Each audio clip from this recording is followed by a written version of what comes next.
Welcome in chemistry class. मैं मनोज कुमार। पिछले video में मैंने स्ट्रक्चर ऑफ एटम का पार्ट 1 लेके आया था।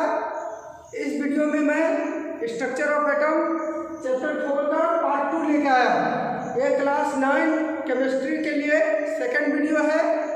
इसमें हम लोग 2 टॉपिक पढ़ेंगे। पिछले वीडियो में भी 2 टॉपिक पढ़े थे, fundamental particles and electron dot structures. और इस वीडियो में हम लोग पढ़ेंगे model of atom and second topic जो होगा उसका नाम होगा आइसोटॉप्स एंड आइसोबार्स। ठीक है, तो ये सेकेंड टॉपिक होगा। सबसे पहले हम लोग मॉडल ऑफ एटम के बारे में बात करेंगे। मॉडल ऑफ एटम यही है रियल स्ट्रक्चर ऑफ एटम। जब फंडामेंटल पार्टिकल का डिस्कवरी हो रहा था, इलेक्ट्रॉन का डिस्कवरी हुआ, तब प्रोटॉन का डिस्कवरी के बारे में भी सोचा गया। फिर जब इलेक्ट्रॉन और प्रोटॉन का डिस्कवरी हो गया तो एक बिग चैलेंज आया कि इनका पोजीशन एटम में कहाँ होगा, इनका पोजीशन एटम में कहाँ होगा। इसलिए मॉडल ऑफ एटम दिया गया। मेरी साइंटिस्ट ने कोशिश किया मॉडल ऑफ एटम देने के लिए, सभी ने रिसर्च किए। ठीक है, तो कुछ साइंटिस्ट का मॉडल बहुत सक्सेसफुल रहा, जिसमें से 3 मॉडल अभी सभी जगह पढ़ा जाता है। पहला मॉडल का नाम है थॉमसन मॉडल ऑफ एटम। क्या नाम है? Thomson model of atom. और second model Rutherford model of atom. तीसरा model Bohr's model of atom. तो हम लोग बारी बारी से तीनों का डिस्कस करेंगे। सबसे पहले का क्या नाम है? Thomson model of atom. Thomson model of atom का दूसरा नाम है plum pudding model of atom. क्या है? Plum pudding model of atom. इस मॉडल को जे थॉमसन ने बताया 1887 में।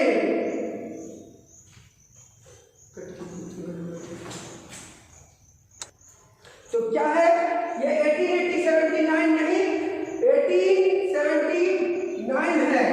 ठीक है, 1879 में जे थॉमसन ने एटम का मॉडल दिया। उसको हम लोग थॉमसन मॉडल ऑफ एटम कहेंगे, plum pudding model of atom कहेंगे। इस मॉडल में जे थॉमसन ने बताया, और किसी भी मॉडल ऑफ एटम को पढ़ने के लिए कम से कम 2 बात आप लोग जान लेना। क्या मॉडल का जान लेना? पहला स्टेटमेंट कि उस साइंटिस्ट ने उस मॉडल के बारे में क्या बताया। सेकंड, उसमें उसका ऑब्जर्वेशन जान लेना। ठीक, तीसरा अगर आप निकाल सके तो कंक्लूजन, और last of limitation. 4 topic cover करेंगे। लेकिन थॉमसन मॉडल ऑफ एटम में मेन हम लोग 2 टॉपिक के बारे में जानेंगे, स्टेटमेंट और लिमिटेशन। ठीक है, तो इसका स्टेटमेंट क्या था ये देखना। तो थॉमसन ने कहा कि एटम जो होता है एक पॉजिटिव सीट की तरह होता है। ये पूरा एक एटम है, स्फेरिकल सीट है। ये क्या है? Spherical. According to Thomson model of atom, atom जो होता है वो स्फेरिकल सीट होता है।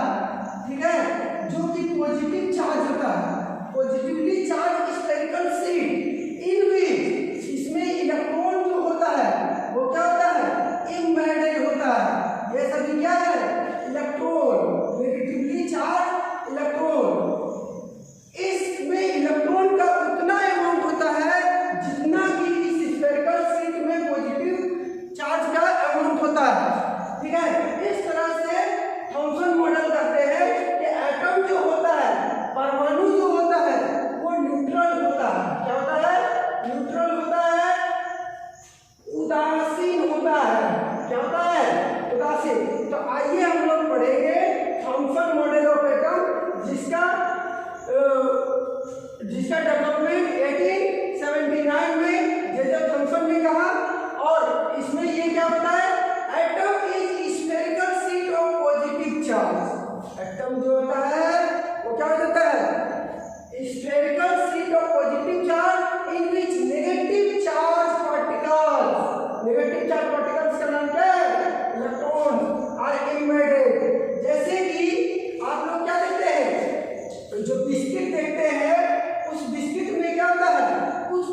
पार्टिकल्स जो है वो धंसा रहता है, तो उस पार्टिकल्स को वो क्या कर दिए, इलेक्ट्रॉन्स कर दिए। क्या कर दिए, इलेक्ट्रॉन, और उसके पूरे सीट को पॉजिटिव चार्ज कर दिए। इस तरह से ये जब दोनों इक्वल हो गए तो ये क्या हो जाएगा, न्यूट्रल हो जाएगा अकॉर्डिंग टू थॉमसन मॉडल। इन्होंने एक और एग्जांपल लिया, ठीक है, प्लम पुडिंग। प्लम पुडिंग में भी क्या होता है, ये पॉजिटिव होता है और उसमें क्या होता है, प्लम इम्बेडेड होता है नेगेटिव। इस तरह से एटम जो होता है वो क्या होता है, न्यूट्रल होता है। अब और बताए, एक वाटरमेलन का भी स्ट्रक्चर लिए। वाटरमेलन, वाटरमेलन किसको कहते हैं, खरबूजा, तरबूज, ठीक है। तो वाटरमेलन में क्या होता है, ये वाला जो पार्ट है रेड पार्ट होता है और ये वाला पार्ट क्या होता है, ब्लैक पार्ट होता है।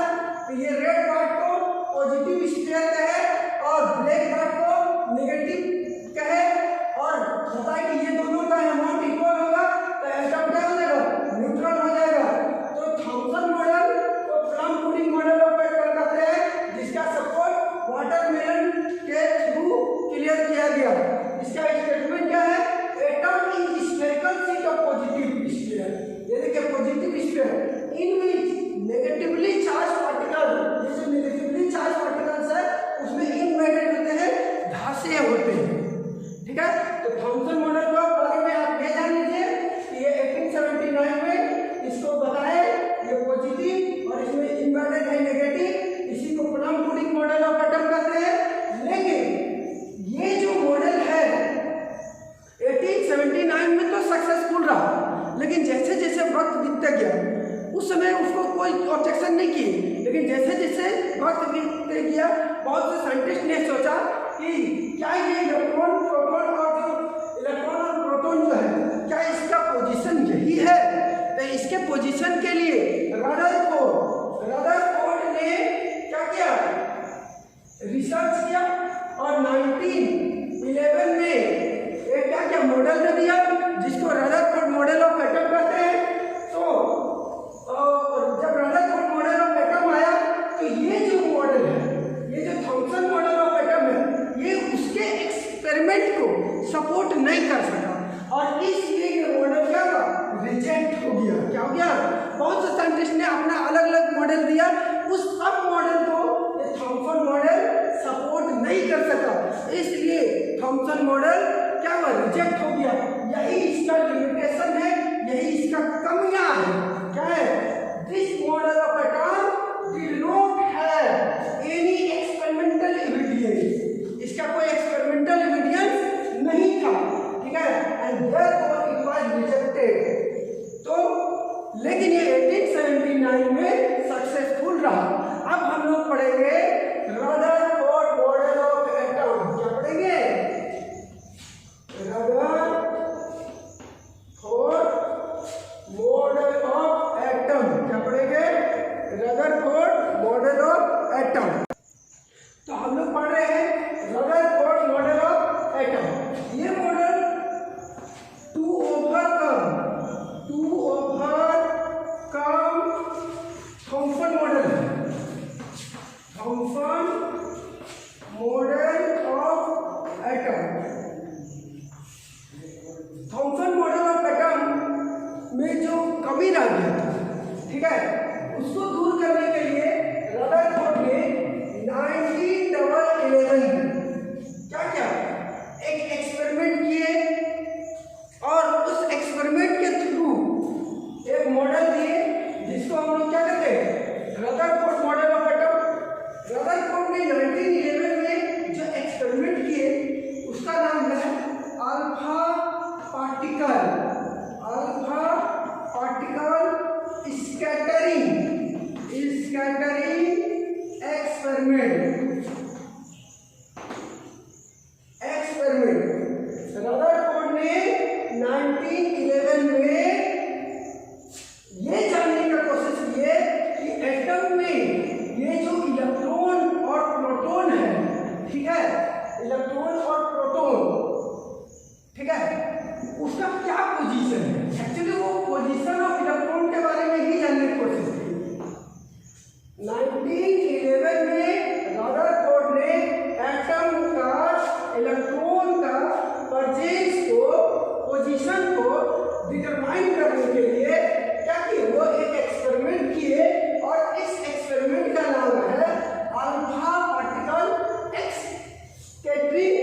एक्सपेरिमेंट, ठीक है। और इस एक्सपेरिमेंट में उन्होंने गोल्ड फॉइल लिया। क्या लिया? Gold foil. Alpha particle scattering experiment में किस मेटल पर किया जाता है? तो ये हम बात करेंगे गोल्ड मेटल पर, जो हैवी मेटल है। क्या है ये? Heavy metal. तो अब ये जानना चाहेंगे कि अल्फा पार्टिकल क्या है और ये कैसा होता है। तो अल्फा पार्टिकल 2 यूनिट मास का पार्टिकल होता है, जिसको हम लोग हीलियम डबल प्लस कहते हैं। Helium plus plus. तो ये भी सवाल रहेगा कि अल्फा पार्टिकल क्या है। तो हीलियम डबल प्लस आयन को अल्फा पार्टिकल कहते हैं। ये पॉजिटिव इन नेचर होता है। क्या होता है? Positive in nature. इसी एक्सपेरिमेंट के हेल्प से रदरफोर्ड ने एटम में फंडामेंटल पार्टिकल का, फंडामेंटल पार्टिकल मतलब मौलिक कण, फंडामेंटल पार्टिकल मतलब मौलिक कण का पोजीशन मतलब स्थिति जानने का कोशिश किए।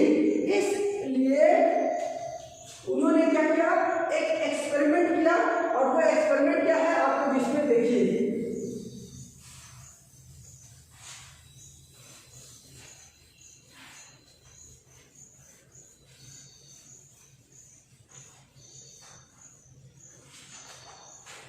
अपना एक्सपेरिमेंट में रदरफोर्ड ने एक क्या किया? एक लीड बॉक्स लिया। यह है लीड बॉक्स, ठीक है।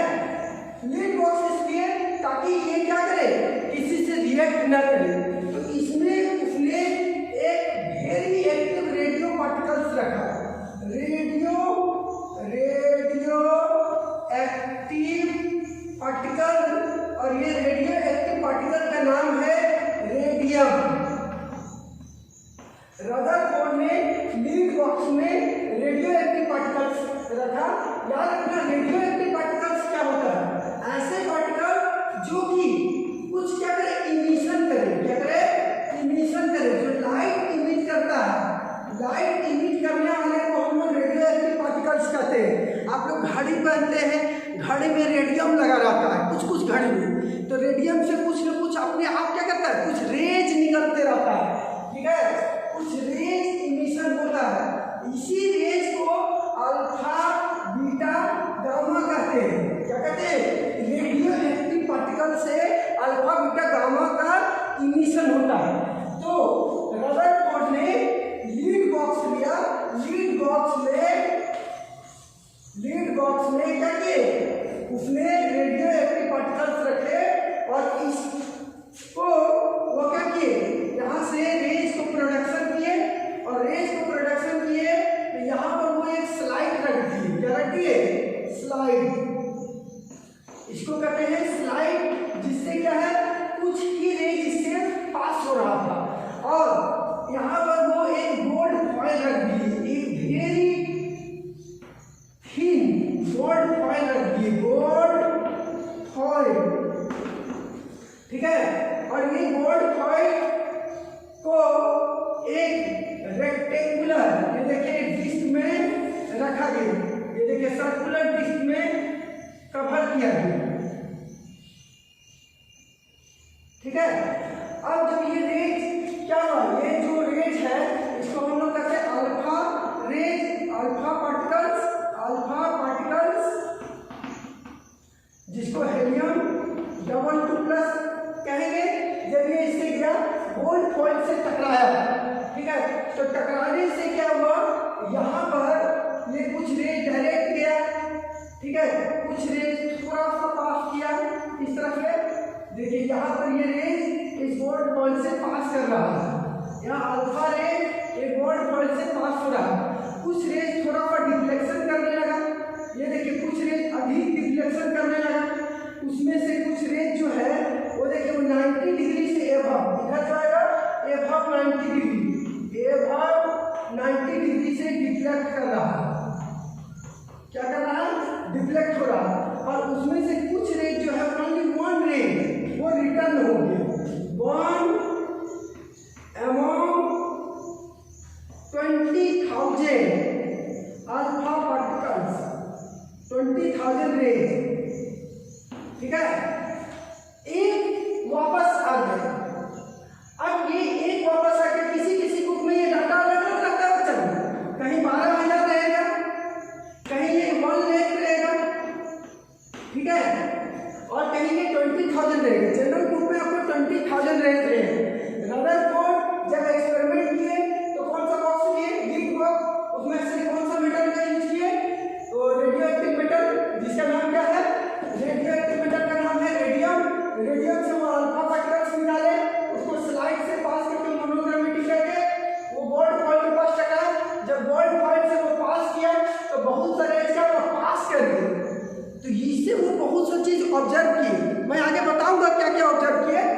फिर कुछ पार्टिकल्स को देखे, कुछ रेज क्या हुआ, रिफ्लेक्ट होने लगा, कुछ रेज 90 डिग्री से अधिक रिफ्लेक्ट होने लगा, जिसमें से 20,000 रेज में सिर्फ एक को अल्फा पार्टिकल्स रेज जो है वो क्या हुआ, रिटर्न 180 डिग्री पर क्या हुआ, रिटर्न हो गया।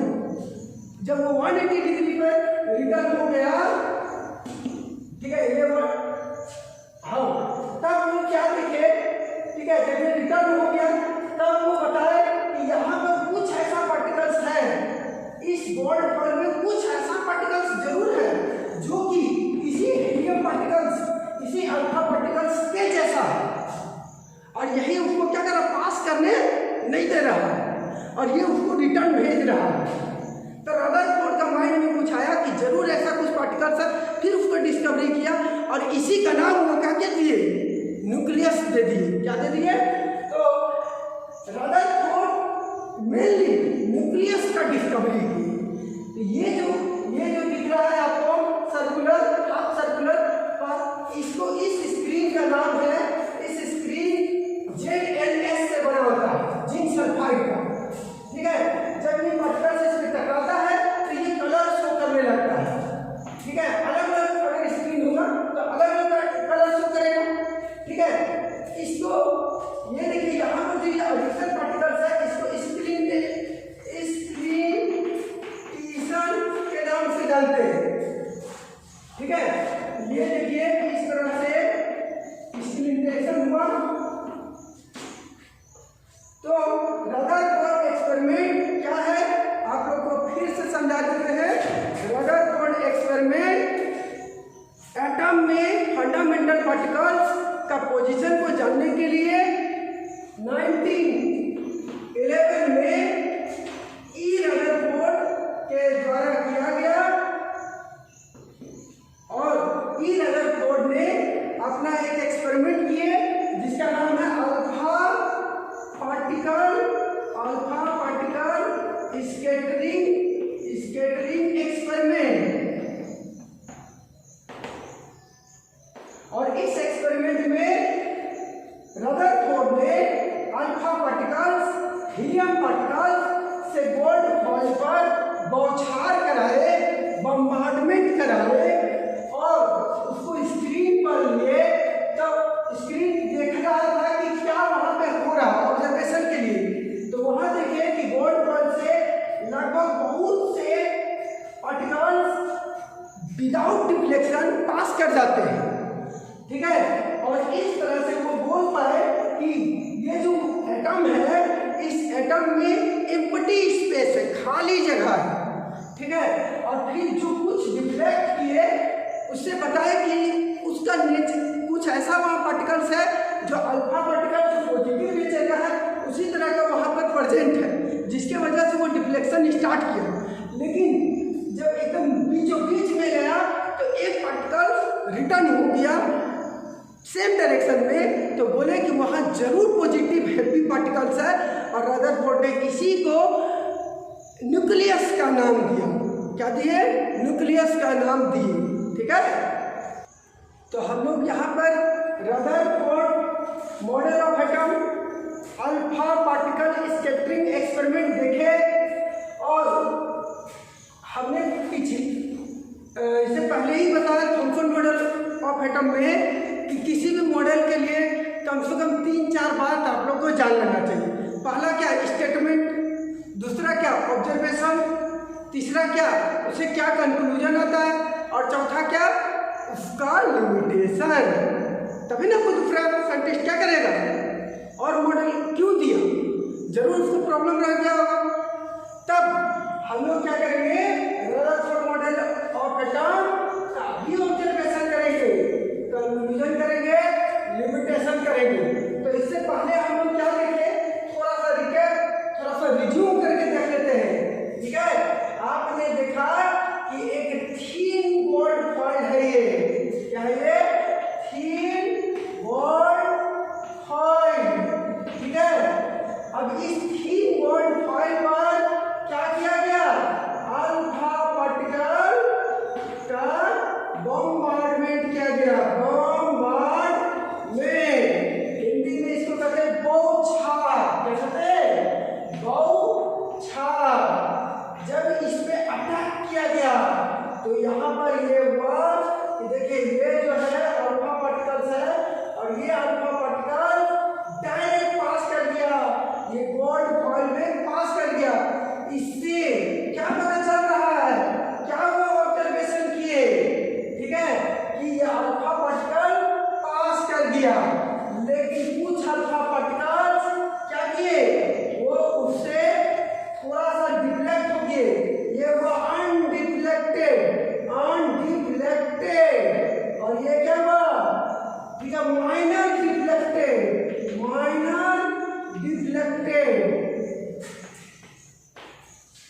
लेकिन ओनली वन, ठीक है, जो कि इसके सेंटर में जाने से रिटर्न हो गया। ये देखो अल्फा पार्टिकल पास किए हम, तो ये क्या किया, अनडिफ्लेक्टेड पास हो गया, और ये वाला क्या हुआ, ये वाला थोड़ा डिफ्लेक्ट हुआ। इससे पता चल रहा है कि इसके नियर में जरूर कुछ न कुछ पॉजिटिव नेचर का है। ठीक है, ये देखिए अनडिफ्लेक्टेड पास हो गया, यहाँ पर ये वाला देखिए, ये क्या हुआ, ये माइनर डिफ्लेक्ट किया, लेकिन ये वन, ये कितना, 1 आउट ऑफ 20,000 अल्फा पार्टिकल, ये क्या हुआ, रिटर्न हो गया। और यहाँ बोला कि जब ये हीलियम डबल प्लस है, पॉजिटिव नेचर का है, तो जरूर यहाँ पर कुछ ऐसा है जो कि पॉजिटिव नेचर का है, और इसी पॉजिटिव नेचर को रदरफोर्ड साइंटिस्ट ने न्यूक्लियस का नाम दिया। क्या नाम दिया, न्यूक्लियस, और ये वाला हिस्सा को सेल कह दिए, इसी को ऑर्बिट कह दिए। क्या कह दिए, ऑर्बिट कह दिए। ठीक है, रदरफोर्ड ने ये सेल और ऑर्बिट का उतना एक्सप्लेनेशन नहीं दिया, इसी सेल और ऑर्बिट का एक्सप्लेनेशन कंप्लीट रूप से नील्स बोर ने दिया। ठीक है, तो यही इसका लिमिटेशन होगा। तो ऑब्जर्वेशन देखिए कि most of alpha particle passes through undeflected, ठीक है, ये पॉइंट 1 हुआ, ये क्या हुआ, पॉइंट 1, जबकि पॉइंट 2 क्या हुआ, पॉइंट 1 पॉइंट 2 क्या हुआ, sum of alpha particle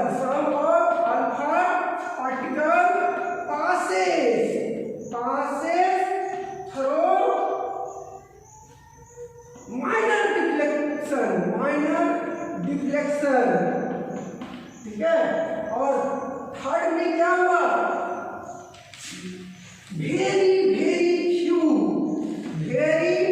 very few alpha particles, जिसको हम लोग क्या कहेंगे, 1 out of 20,000 return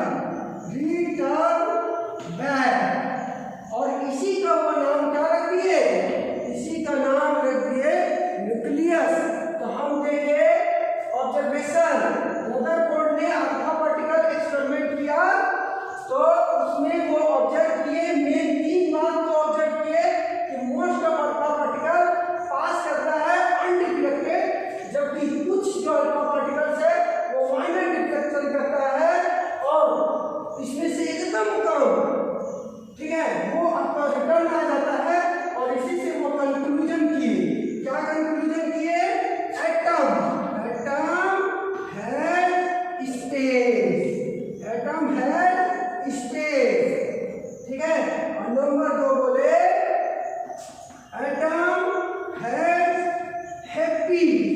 happy positive charge in centre known as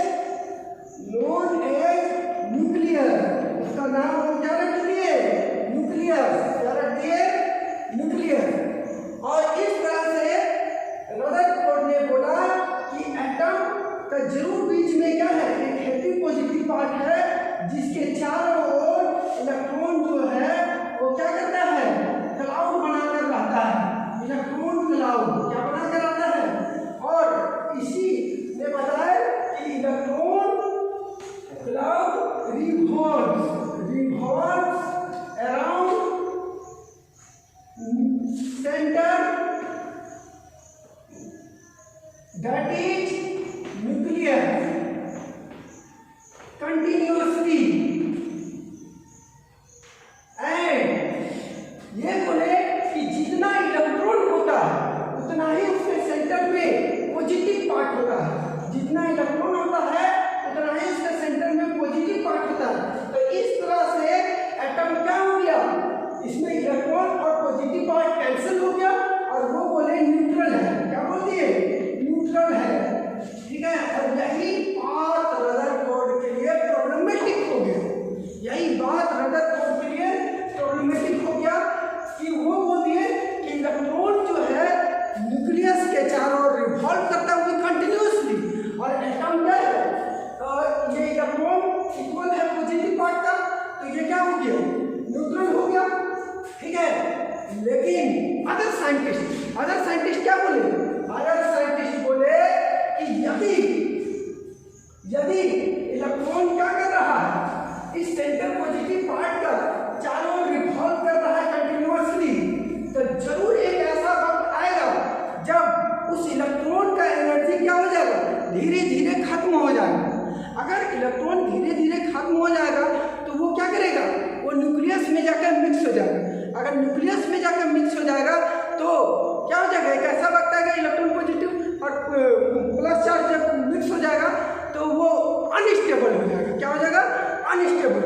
तो कैसे एटम न्यूट्रल रहा, तो इस बात को कौन नहीं बता पाया, रदरफोर्ड नहीं बता पाया। और इसी को लिमिटेशन ऑफ रदरफोर्ड कहते हैं। तो देखिए, जैसे ये अगर पॉजिटिव पार्ट है और मान लो यहाँ पे इलेक्ट्रॉन रिवॉल्व कर रहा है, तो ये कंटिन्यू इस तरह से रिवॉल्व कर रहा है, तो इसका एनर्जी कम हो जाएगा। तो कम होगा तो इसका पाथ रेंज क्या जाएगा, फिर स्लो हो जाएगा, फिर ये स्लो होकर फिर छोटा हो जाएगा। तो अगर ये कंटिन्यू रिवॉल्व करेगा तो धीरे धीरे ये छोटा हो जाएगा और एक ऐसा वक्त आएगा जब ये इलेक्ट्रॉन क्या करेगा, ये इलेक्ट्रॉन इस न्यूक्लियस में जाकर टकरा जाएगा। अगर न्यूक्लियस में टकरा जाएगा तो ये क्या हो जाएगा, अनस्टेबल हो जाएगा। क्या हो जाएगा, इसका मतलब है कि रदरफोर्ड जो है वो एटम का न्यूट्रल होने के बाद को समझा नहीं पाए, वो अनस्टेबिलिटी को क्लियर नहीं कर सके। और यही रदरफोर्ड का लिमिटेशन है बच्चा लोग, जिसको 1932 में नील्स बोर ने क्या किया, अपने experiment bourse model of atom से क्या किया, ओवरकम किया। तो रदरफोर्ड मॉडल ऑफ एटम को याद रखने के लिए हम लोगों को क्या करना पड़ेगा, 3 बात याद रखना, ऑब्जर्वेशन, कंक्लूजन और लिमिटेशन। रदरफोर्ड ने अल्फा पार्टिकल लिया, गोल्ड फॉइल लिया, अल्फा पार्टिकल का गोल्ड फॉइल पर बॉम्बार्डमेंट कराए, फिर वो ऑब्जर्व किए कि लगभग अल्फा पार्टिकल अनडिफ्लेक्शन में पास कर जाता है। इससे वो कंक्लूड किए कि एटम में एम्प्टी स्पेस है।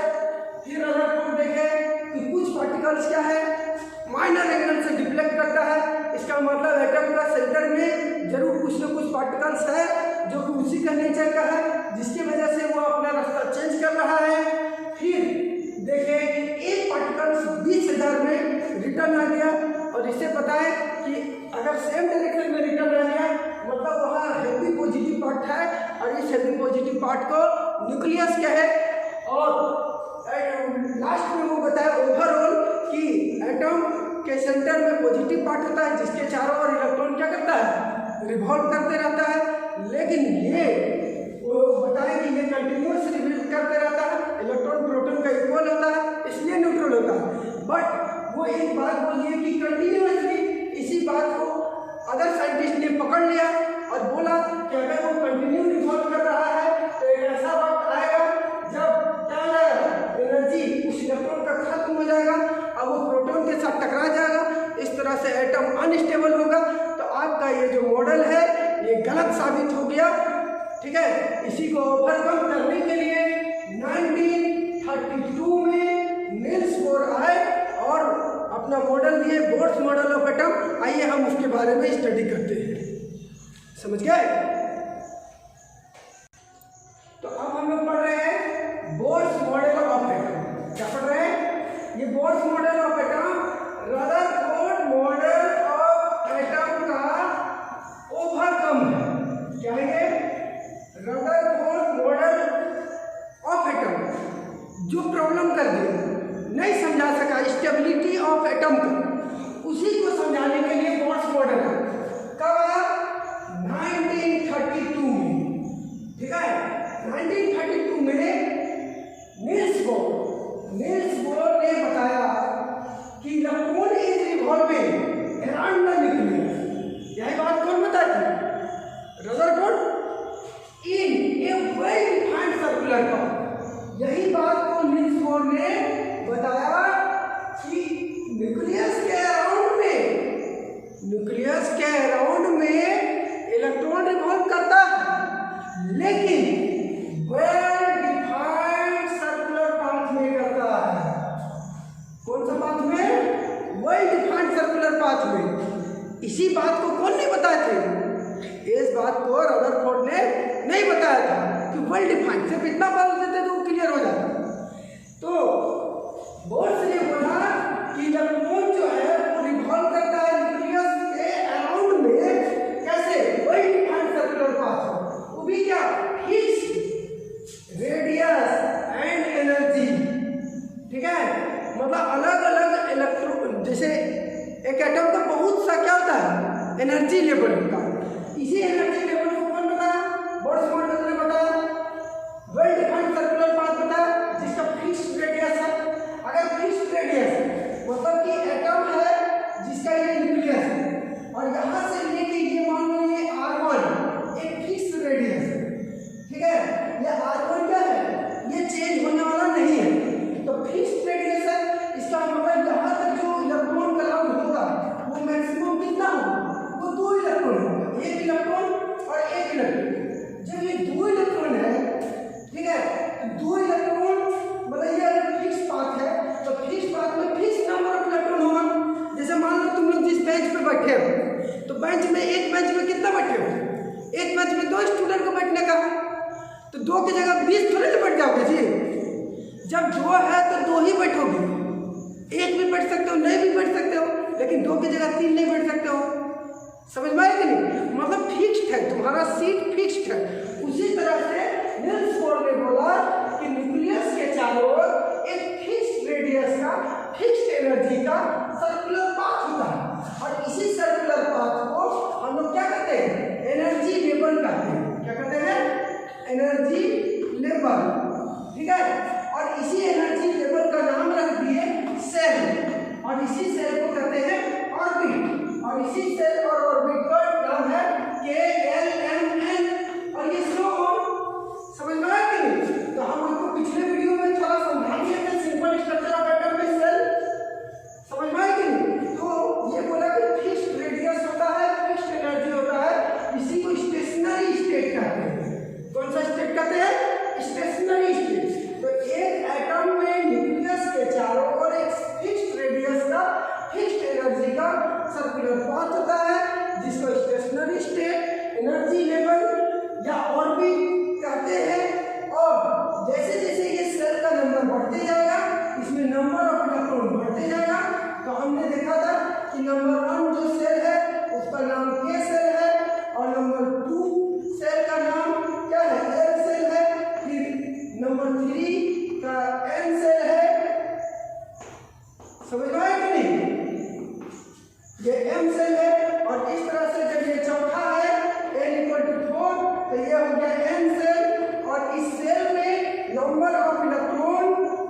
उसी तरह से n इक्वल टू 2 में ये L होगा, इसमें इलेक्ट्रॉन 8 होगा, n इक्वल टू अगर 3 होगा तो ये m होगा और इसमें 18 होगा और n इक्वल टू अगर 4 होगा तो इसको हम लोग क्या कहेंगे 32 होगा।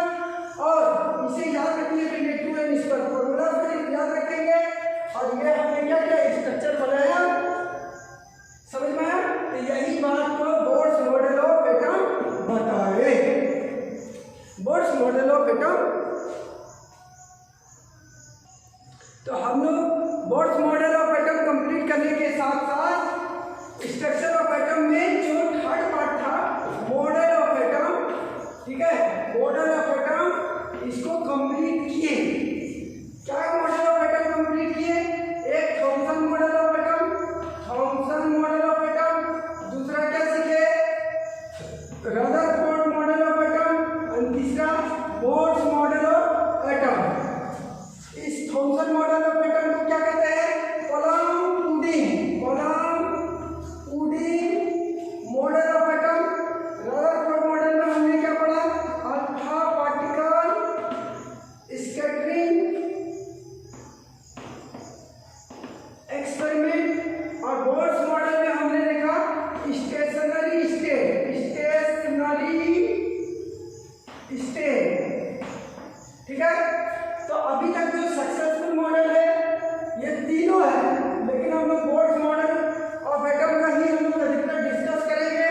और बोर्ड्स मॉडल ऑफ एटम तक जानने के बाद एक सवाल आता है कि आगे का जो टॉपिक हम लोग को पढ़ना है, तो नेक्स्ट पार्ट जो है स्ट्रक्चर ऑफ एटम का, उसको कहते हैं आइसोटॉप्स, आइसोटॉप्स एंड आइसोबार्स, ठीक है। क्लास 11 में आप पढ़िएगा isotones and iso electronics, iso electronics.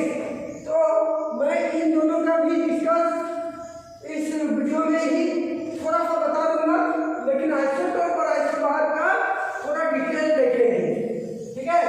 तो इससे भी पहले बोर्ड्स मॉडल का थोड़ा सा एक्स्ट्रा बात तो आप लोग जान लीजिए। बोर्ड्स मॉडल बताया कि एटम का जो स्ट्रक्चर होता है उसको बीच में क्या है? न्यूक्लियस है और इसके चारों ओर क्या है? एक सेल है, इसी को ऑर्बिट कहते हैं। इस न्यूक्लियस में प्रोटॉन होता है, न्यूट्रॉन होता है और इसमें इलेक्ट्रॉन रिवॉल्व करता है, ठीक है। तो आपको ये भी बताया कि एक एटम में बहुत सा सेल होता है, ठीक है। तो याद रखना कि जो सबसे लास्ट वाला सेल है, outermost cell, outermost cell, ठीक है, जिसको हम लोग लास्ट सेल कहते हैं, इसी सेल का जो नाम है बच्चा लोग, इस सेल का नाम है वैलेंस सेल। क्या कहेंगे? Valence shell. जब तक हम लोग वैलेंस सेल के बारे में नहीं जानेंगे, हम लोग वैलेंसी के बारे में नहीं जान पाएंगे। किसके बारे में नहीं जान पाएंगे? वैलेंसी।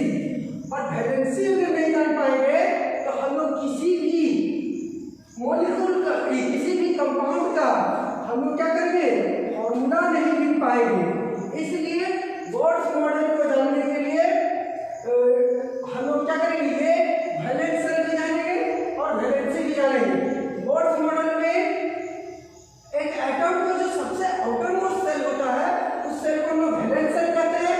और वैलेंस सेल में जितना नंबर ऑफ इलेक्ट्रॉन प्रेजेंट रहता है उसको हम लोग वैलेंस इलेक्ट्रॉन कहते हैं। क्या कहते हैं?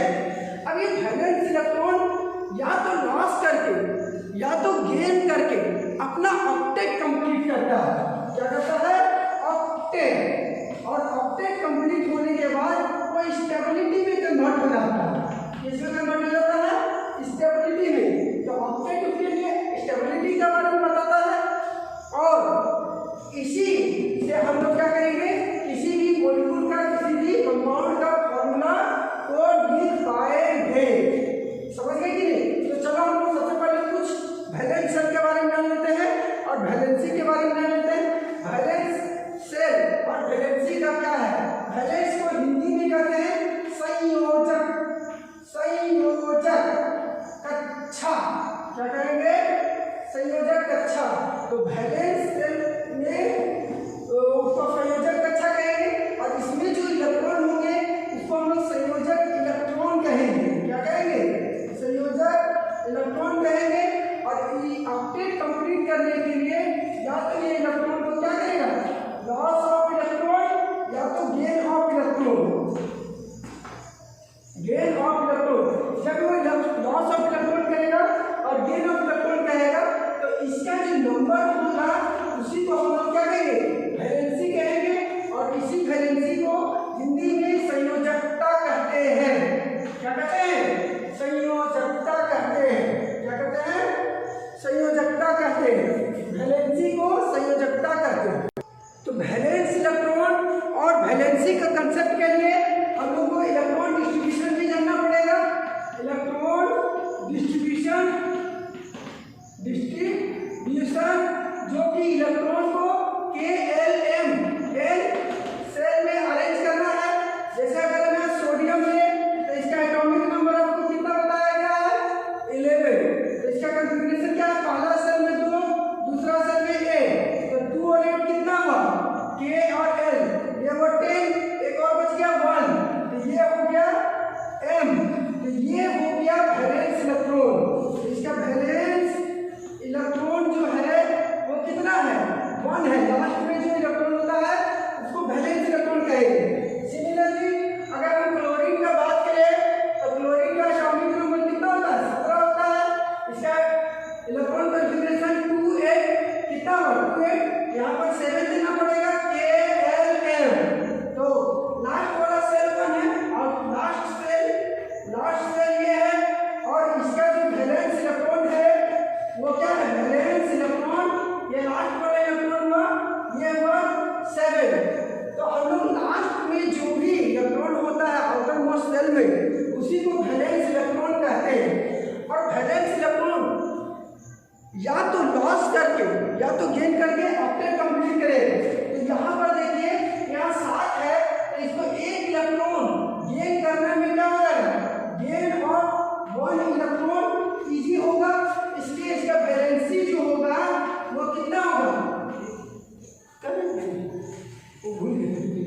वो कितना होगा? 1 होगा। और इसका वैलेंसी क्या होगा? इसमें देखिए, ये अगर ये 8 इसको कंप्लीट होना है तो ये क्या हो जाएगा? इसको 7 इलेक्ट्रॉन गेन करना पड़ेगा।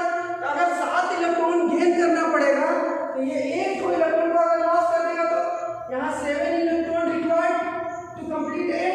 और ये अगर ये 1 इलेक्ट्रॉन लॉस कर दे, अगर ये 1 इलेक्ट्रॉन लॉस कर दे तो ये क्या हो जाएगा? ये 8 हो जाएगा। ठीक है, तो इसका इजी कौन होगा? इजी होगा 1 इलेक्ट्रॉन लॉस।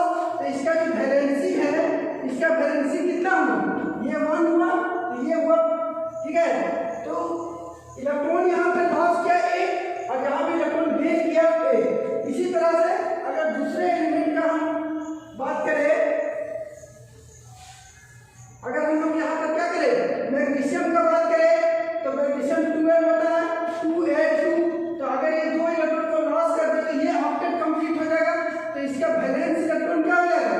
वैलेंस इलेक्ट्रॉन ये हो जाएगा 2। और वैलेंसी भी इसका क्या हुआ? वैलेंसी इसका हुआ 2। लेकिन अगर हम यहाँ सल्फर का बात करें, फास्फोरस का बात करें, तो चलो हम लोग बात करते हैं फास्फोरस का, जो कि 5285। ठीक है, तो इसका वैलेंस इलेक्ट्रॉन क्या हुआ? इसका वैलेंस इलेक्ट्रॉन 5 हुआ। लेकिन इसको 5 इलेक्ट्रॉन को लॉस करने में जितना वक्त लगेगा और ये 3 इलेक्ट्रॉन को गेन करने, 3 गेन करने से ये 8 बन जाएगा और 5 को लॉस करने से ये पुराना 8 हो जाएगा। तो कौन आसान हुआ? ये आसान हुआ, ये 3 को। इसीलिए इसका जो वैलेंसी होगा वो वैलेंसी कितना होगा? ये हुआ 3। ठीक है, तो वैलेंसी या तो इलेक्ट्रॉन को लॉस करके हो सकता है या गेन करके। वैलेंसी एटम का स्टेबिलिटी को डील करने के लिए होता है। ठीक है, अब हम बात करेंगे एटम का रिप्रेजेंटेशन का। ठीक है, तो एटम का रिप्रेजेंटेशन जो है उसको हम लोग अगर X से लिखते हैं, ठीक है, तो इसका यहाँ पर हम Z लिखेंगे, यहाँ पर A लिखेंगे। ये Z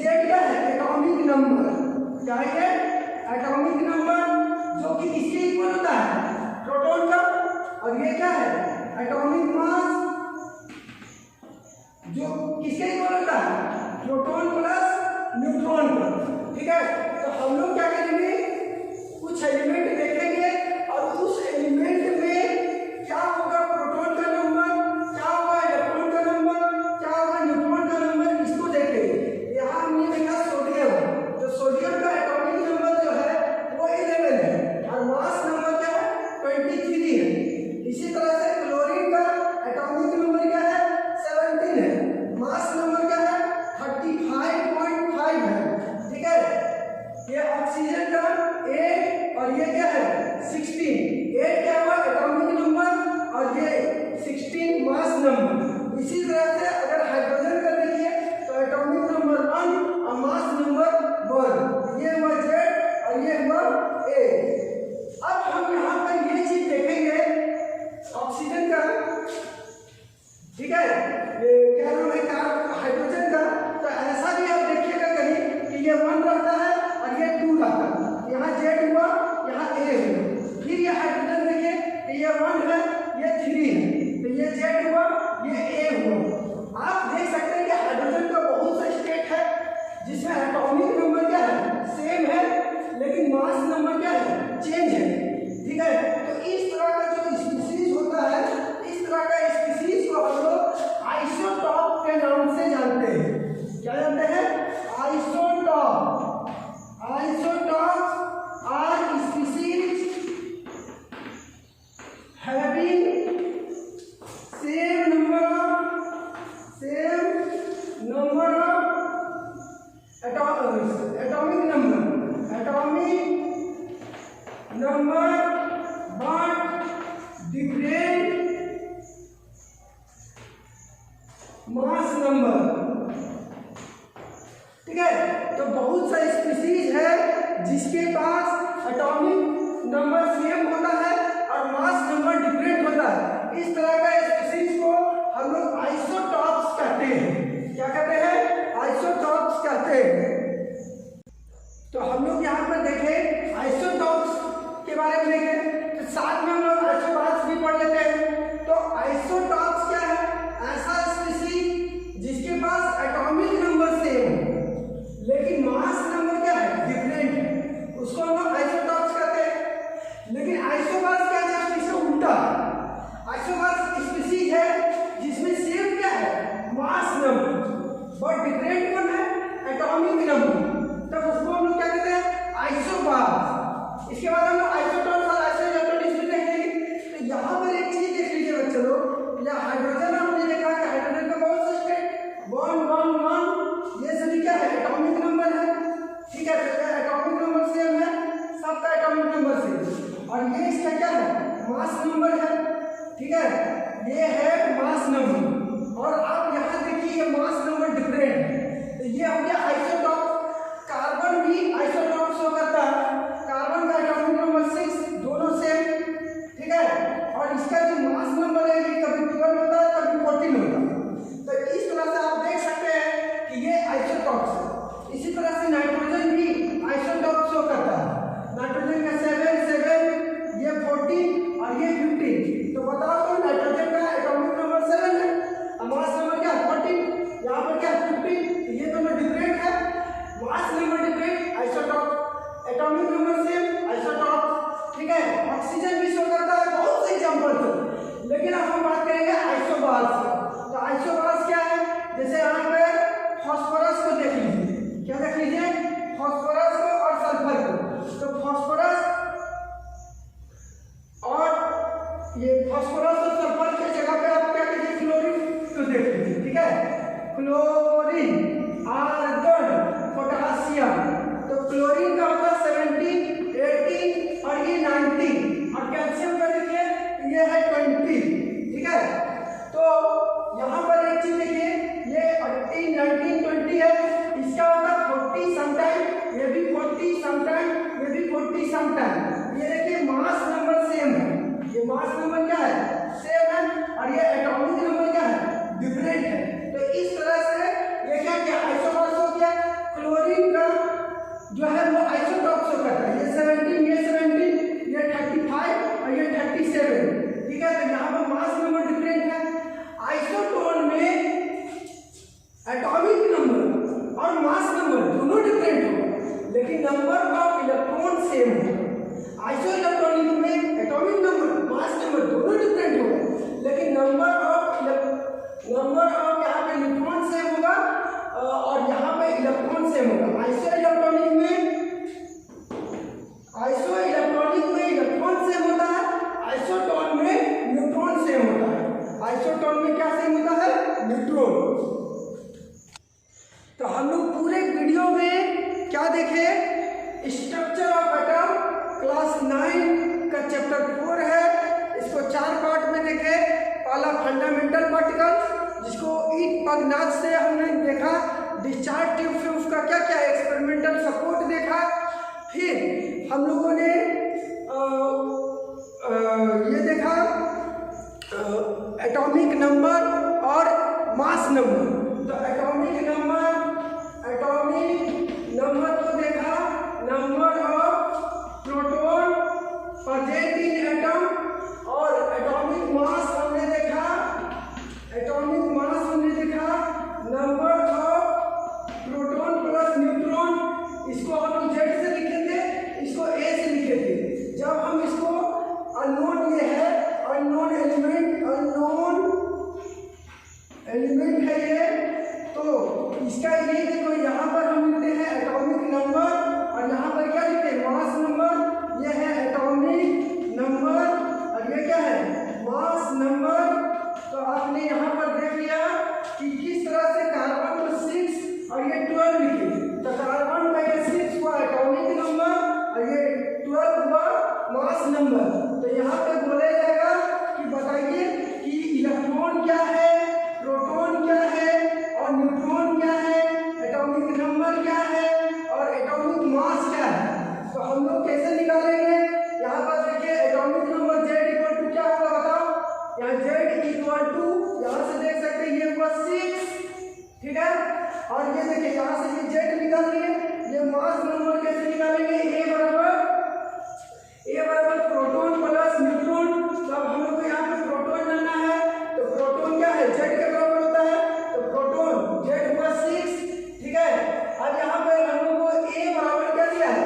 ये A बराबर 12 है, तो ये A बराबर ये 12 हुआ, ये निकला और ये निकला। तो यहाँ पर अगर A 12 है और प्रोटॉन मेरा 6 है, तो न्यूट्रॉन कैसे निकलेगा? Neutron equal to 12 minus 6 equal to क्या हुआ? ये 6 हुआ। इस तरह से हम लोग सभी को निकाल लिए। लेकिन यदि ये आइसोटॉप इसका 14 होता तो ये क्या होता? Z तो यही होगा, लेकिन ये वाला क्या होता? ये होता 14 और यहाँ पर लिखते हैं हम 14, ठीक है। प्रोटॉन तो यही होता और न्यूट्रॉन क्या होता? 14 माइनस 6 मतलब A। समझ में आया आप लोग को? तो इस तरह से इलेक्ट्रॉन, प्रोटॉन, न्यूट्रॉन निकाले। एक क्वेश्चन आता है जनरली देखिएगा, ब्रोमीन का आता है। ब्रोमीन 35 और ये 80, इसमें प्रोटॉन का नंबर क्या होगा? तो प्रोटॉन ये देखिए Z क्या होगा? एटॉमिक नंबर 35, प्रोटॉन क्या होगा? Z होगा 35, एटॉमिक मास क्या होगा? ये 80, ठीक है। अब यहाँ पे बोला इलेक्ट्रॉन निकालिए, तो प्रोटॉन, इलेक्ट्रॉन बराबर प्रोटॉन, तो प्रोटॉन कितना हो गया? 35। तो यहाँ A इक्वल टू A बराबर क्या होता है? P plus N। P है तुम्हारा A कितना है? A है 80, P तुम्हारा 35 और ये N, तो N बराबर क्या हो जाएगा? 80 माइनस 35 और ये N बराबर हो गया 45। ये आप जोड़ के देख लीजिए। तो आपने यहाँ पर इलेक्ट्रॉन, प्रोटॉन, न्यूट्रॉन को भी निकालने सीख लिया। समझ में आया? तो अब हम लोग इस टॉपिक के साथ हम लोग इस चैप्टर में 4 पार्ट में बांटे। Fundamental particle complete, atomic number, mass number complete, model of atom, Thomson model of atom, Rutherford model of atom, Niels Bohr model of atom complete. फिर हम लोग क्या क्या? Atomic mass, atomic number complete. फिर हम लोग आइसोटॉप्स, आइसोबार कंप्लीट। आइसोटॉप ऐसा है जिसमें एटॉमिक नंबर सेम होता है, ये सेम स्पीसीज के लिए होता है, ध्यान रखिएगा। आइसोटॉप्स हाइड्रोजन के लिए हुआ था, तो ये क्या है? सेम स्पीसीज,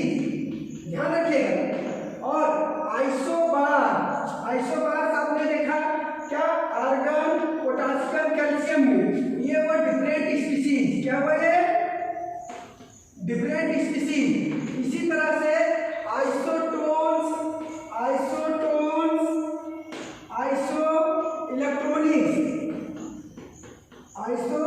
इलेक्ट्रॉनिक्स, ये सभी जो है डिफरेंट स्पीसीज में होता है। इस तरह से क्लास 9 में एटॉमिक स्ट्रक्चर में जो भी पार्ट था इस वीडियो में कंप्लीट हुआ। Thank you.